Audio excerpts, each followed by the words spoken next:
Ele disse que ia trabalhar até tarde, mas quando descobri onde estava, meu coração se partiu. Sempre achei que conhecia Marcos como a palma da minha mão.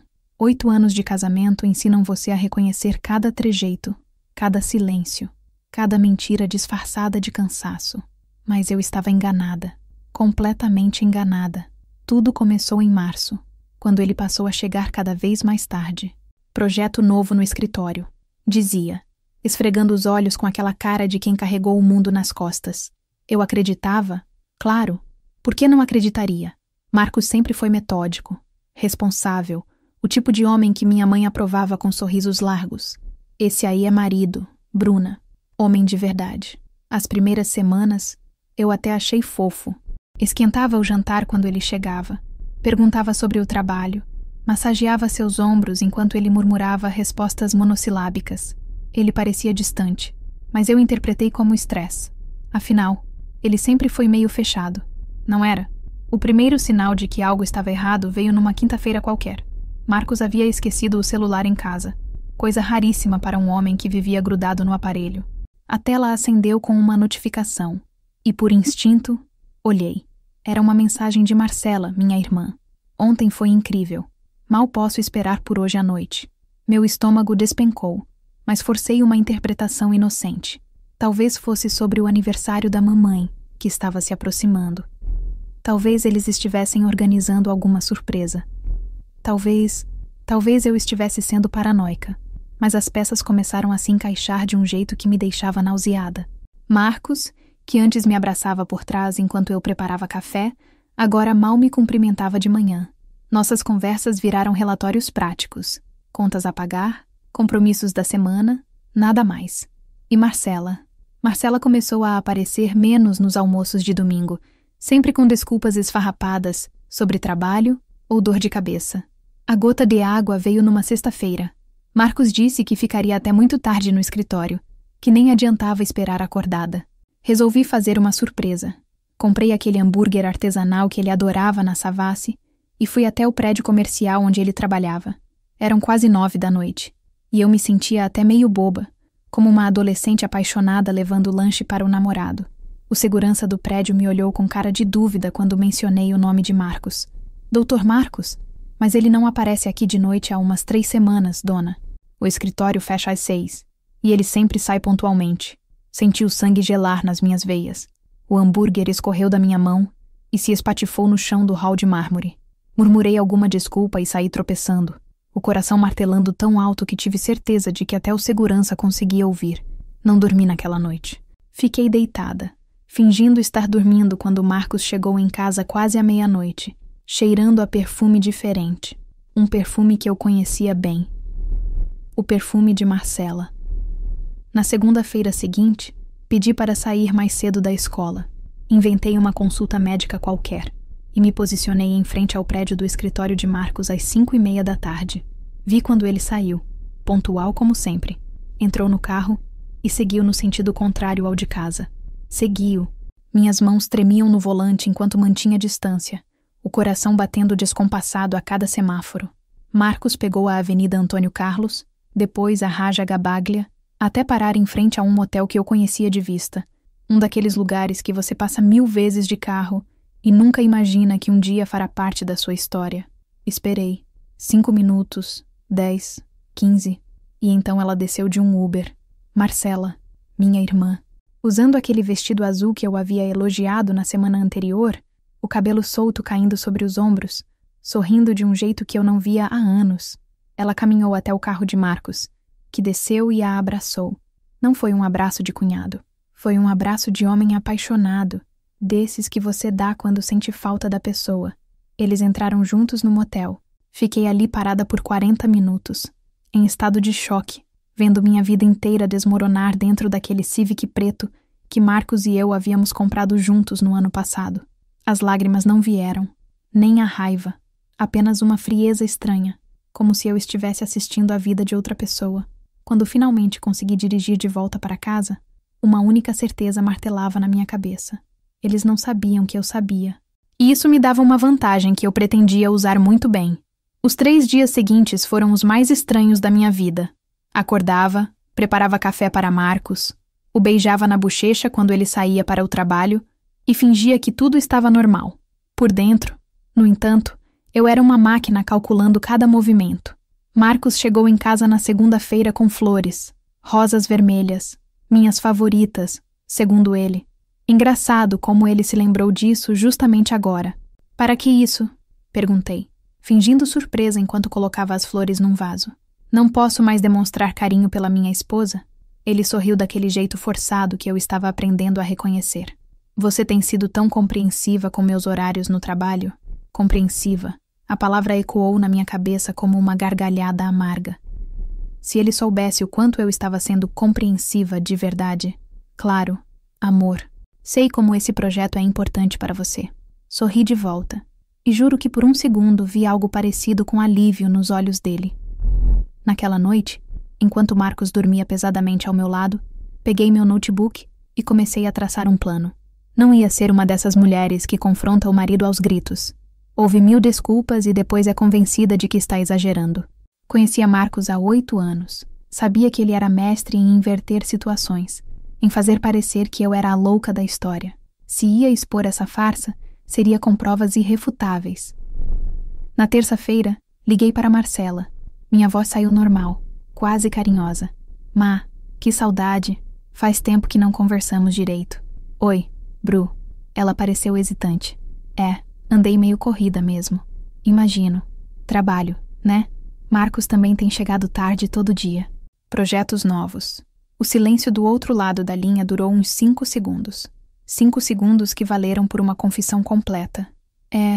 Trabalho é complicado mesmo, ela murmurou. Combinamos de nos encontrar para um café no sábado.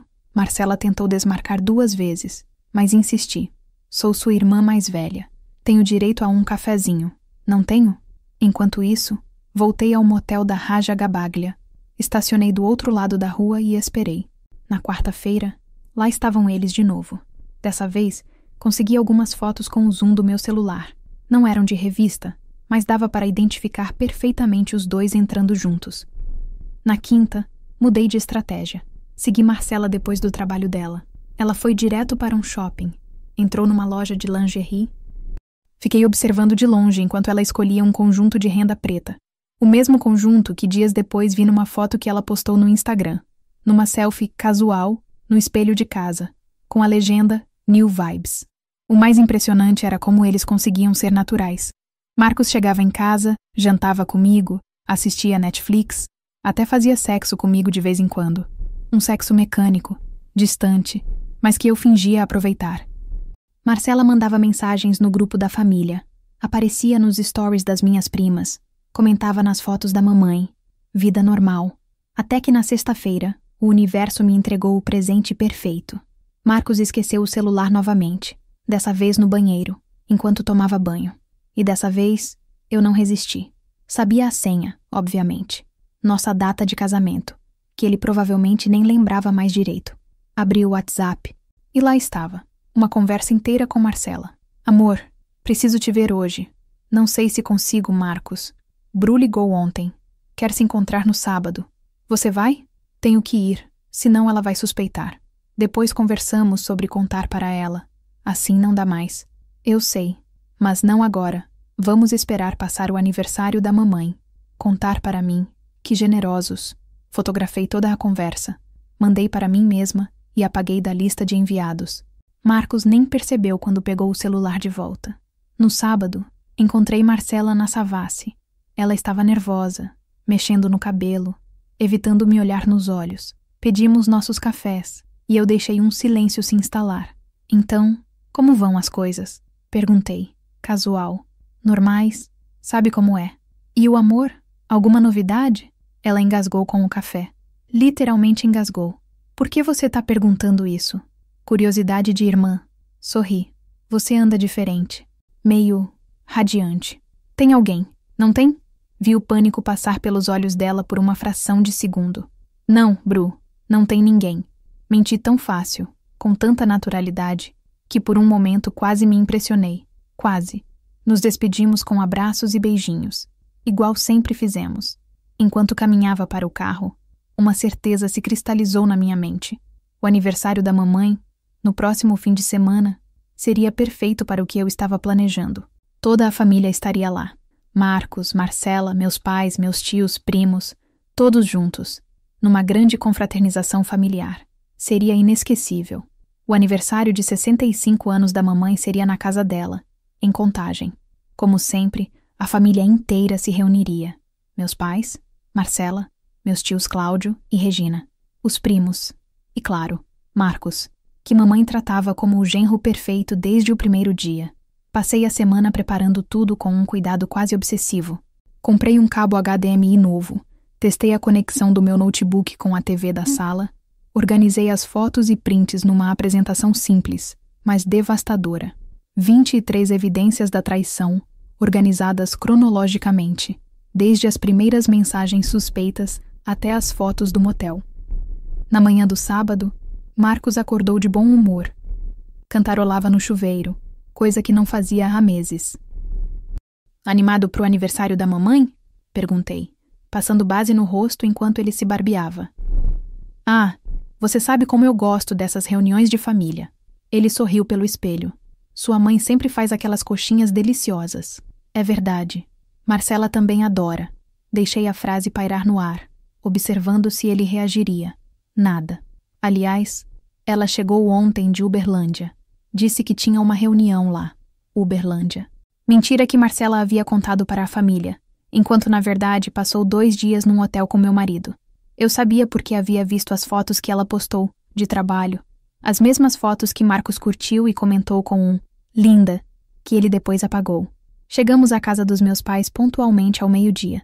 Marcela já estava lá, ajudando mamãe na cozinha, usando um vestido florido que a fazia parecer a filha perfeita.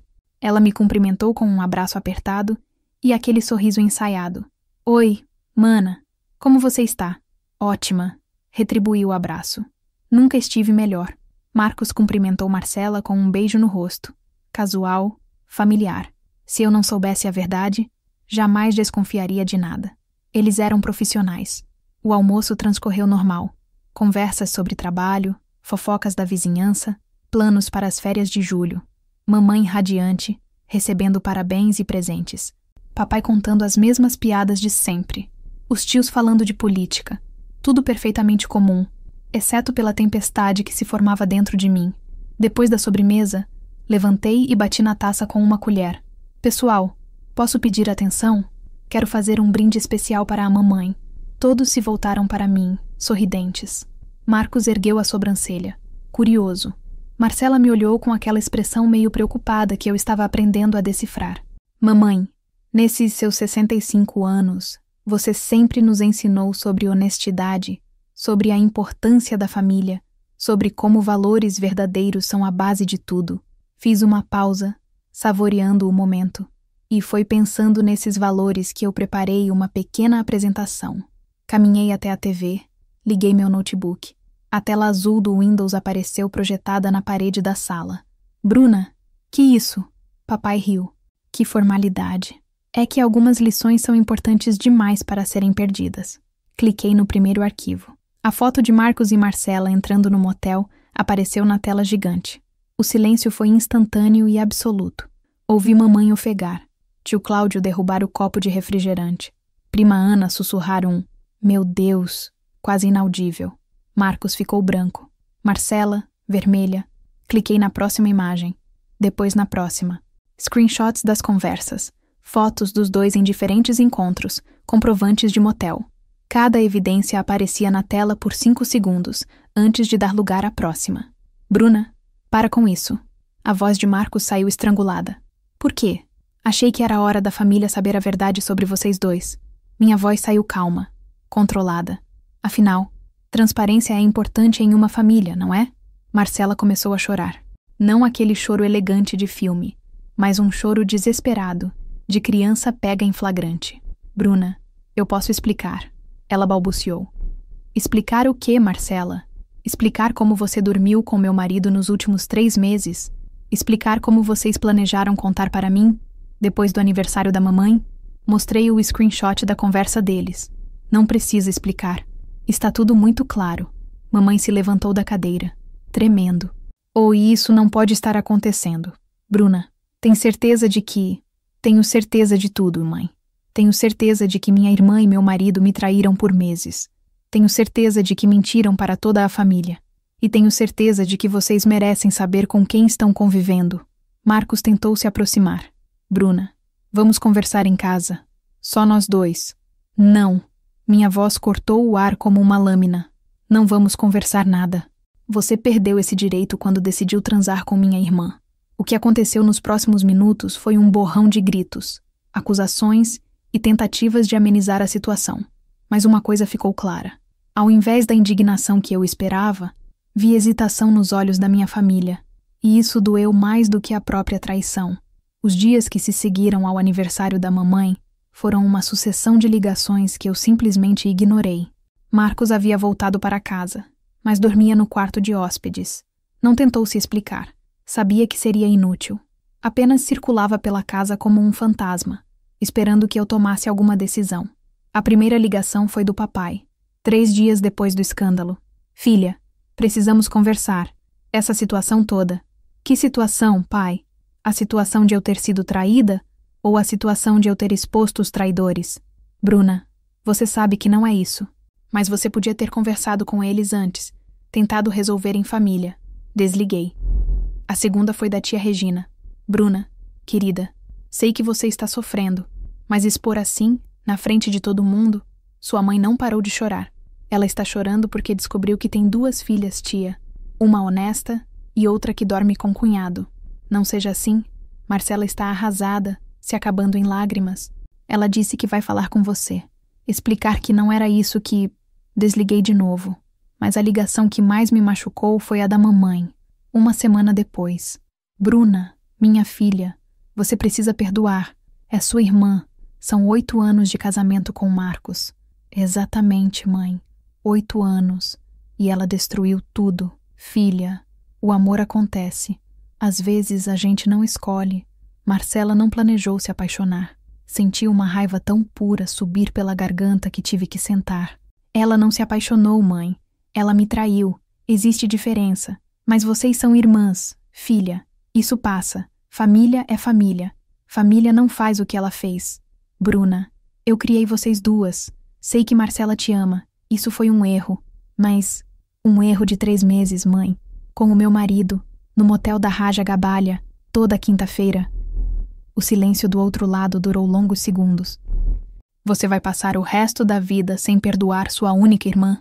Vou passar o resto da vida sem aceitar que traição é amor, que família é quem me apunhala pelas costas, e que eu tenho que perdoar para não incomodar ninguém? Então você vai destruir nossa família por causa de um homem? A pergunta me atingiu como um soco, não pela lógica dela, mas pela completa inversão da realidade. Eu não destruí nada, mãe. Quem destruiu foi Marcela quando decidiu transar com Marcos. E vocês, quando decidiram que eu é quem deveria engolir tudo e fingir que está normal? Desliguei e bloqueei o número da mamãe. 2 semanas depois do aniversário, Marcos finalmente tentou conversar. Bruna, a gente precisa decidir o que vai acontecer. Já decidi. Estava arrumando papéis na mesa da cozinha. Contas, documentos, tudo que precisaria separar. Você vai sair de casa, hoje, e sobre nós. Não existe mais nós. 8 anos, Bruna. 8 anos não significam nada? Parei de mexer nos papéis e olhei para ele. Realmente olhei. Vi o homem que conheci na faculdade, que me pediu em casamento num restaurante romântico, que chorou quando disse sim no altar, e não sentia absolutamente nada. Significavam. Até você decidir que 3 meses com minha irmã eram mais importantes. Eu nunca quis que acontecesse assim. A gente ia te contar. Quando? No chá de bebê? Ele parou. A cara de surpresa foi quase cômica. Como você... Marcela postou um story ontem. Foto da barriga com a legenda surpresa a caminho. Sei. Ela é burra o suficiente para achar que eu não ia descobrir que o filho é seu. Marcos se deixou cair numa cadeira. Bruna, para. Só para. Peguei as chaves do carro dele da mesa. Você tem 2 horas para pegar suas coisas e sair. Deixa as chaves da casa na mesa. E depois? Depois vocês vivem felizes para sempre. Ou não. Tanto faz. Não é mais problema meu. Naquela noite, sozinha pela primeira vez em 8 anos, liguei para a escola onde trabalhava e pedi demissão. Liguei para uma imobiliária e coloquei meu apartamento à venda. Entrei num site de empregos e comecei a procurar oportunidades em outras cidades. 3 dias depois, recebi uma ligação inesperada. Era de uma escola em Curitiba, interessada no meu currículo para coordenadora pedagógica.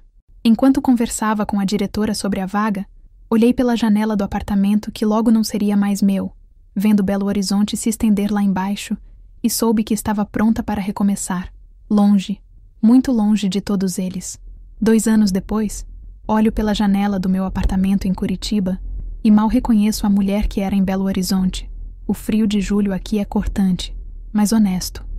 Diferente daquela cidade que guardava mentiras debaixo de todo o sol. A mudança não foi fácil. Os primeiros meses foram uma mistura de solidão, alívio e uma raiva surda que eu carregava como pedra no estômago. Mas Curitiba me acolheu de um jeito que eu não esperava. A escola onde passei a trabalhar, o Colégio Evidência, tinha uma filosofia que casou perfeitamente comigo. Educação baseada em transparência e respeito mútuo. Foi lá que conheci Danilo. Não foi paixão à primeira vista, nada desses clichês de filme. Ele apareceu numa reunião sobre um projeto de educação sexual para adolescentes. Era o pediatra voluntário que daria palestras para os alunos. Homem alto, cabelo grisalho nas têmporas, óculos de grau que ele tirava e colocava o tempo todo quando estava pensando. A primeira coisa que me chamou a atenção foi como ele tratava as pessoas. Falava com a mesma atenção para a diretora e para a senhora da limpeza. Ouvia as perguntas dos alunos com genuína curiosidade, sem pressa, sem aquela superioridade que eu conhecia tão bem em outros homens. Depois soube que ele era viúvo há 4 anos, pai da Sofia, uma menina de 8 anos que às vezes aparecia na escola para buscá-lo. Não era aquele tipo de homem que usa tragédia pessoal para ganhar simpatia, apenas tocava a vida com uma serenidade que me intrigava. Começamos a conversar depois das reuniões. Primeiro sobre trabalho, depois sobre livros. Descobrimos que ambos adorávamos Clarice Lispector. Depois sobre a vida, sobre recomeços, sobre como é estranho se reconstruir depois de ter certeza de que você conhecia a própria história. Você fala pouco sobre Belo Horizonte, ele observou numa tarde, tomando café no pequeno bar perto da escola. Não há muito o que falar. Terminei um casamento, me mudei. Só isso? Olhei para ele, tentando decifrar se era curiosidade ou se estava sendo invasivo. Mas vi apenas interesse genuíno, sem pressão. Descobri que pessoas que eu amava não eram quem eu pensava que fossem. Resolvi recomeçar longe. Ele assentiu, mexendo o açúcar no café. Entendo. Às vezes, a única coisa que nos resta é admitir que algumas pontes precisam ser queimadas para conseguirmos atravessar o rio. Foi a primeira vez em 2 anos que alguém não me sugeriu perdoar, esquecer ou pensar na família. Nosso relacionamento cresceu devagar, sem pressa. Danilo nunca tentou me ancorar ou me convencer de que todo homem não era igual ao Marcos. Ele apenas existia ao meu lado, consistente, presente, real. E Sofia me aceitou sem reservas. Talvez porque crianças têm essa capacidade de ver as pessoas pelo que elas são, não pelo que elas foram. No ano passado, Marcos me procurou pelo Instagram. Uma mensagem longa, falando sobre arrependimento, sobre como ele havia perdido a cabeça, sobre como Marcela estava sendo uma mãe difícil e ele estava repensando tudo. Terminava pedindo para conversarmos, que ele queria explicar direito o que tinha acontecido. Não respondi. Bloqueei. 3 meses depois, mamãe conseguiu meu número novo através de uma prima distante. Ligou chorando, dizendo que Marcela estava com depressão pós-parto, que o bebê chorava muito, que Marcos havia pedido o divórcio. Ela precisa de você, Bruna. Você é a irmã dela. Não, mãe. Eu fui irmã dela, por 32 anos. Ela escolheu não ser minha irmã naqueles 3 meses com Marcos. Mas família é família. Família também é quem você escolhe para ficar perto. E eu escolhi ficar longe de quem me traiu. Desliguei e mudei de número novamente. Hoje, enquanto espero Danilo chegar para nosso jantar de aniversário, 2 anos de namoro, penso em como sou grata por ter tido coragem de sair. Sou coordenadora pedagógica de uma escola que respeito. Tenho um homem que me ama sem tentar me consertar. E uma enteada que me chama de Bru e divide comigo seus segredos de criança. Não perdoei. Não esqueci. Mas fiz algo muito melhor. Reconstruí. E descobri que a mulher que sou hoje é infinitamente mais forte do que aquela que aceitava migalhas de amor e chamava isso de felicidade. Quando toco no colar que uso agora, um pingente de chave que Danilo me deu, lembro que às vezes trancar uma porta para sempre é o único jeito de abrir outras. Fim. Obrigada por assistir até o final. Você gostou da história? Deixe um comentário. Quero saber o que você achou. Não se esqueça de deixar seu like e se inscrever agora para receber mais relatos emocionantes que você não vai querer perder. Ative o sino para ser notificado sempre que um novo vídeo for lançado. Vejo você na próxima história. Muito obrigada.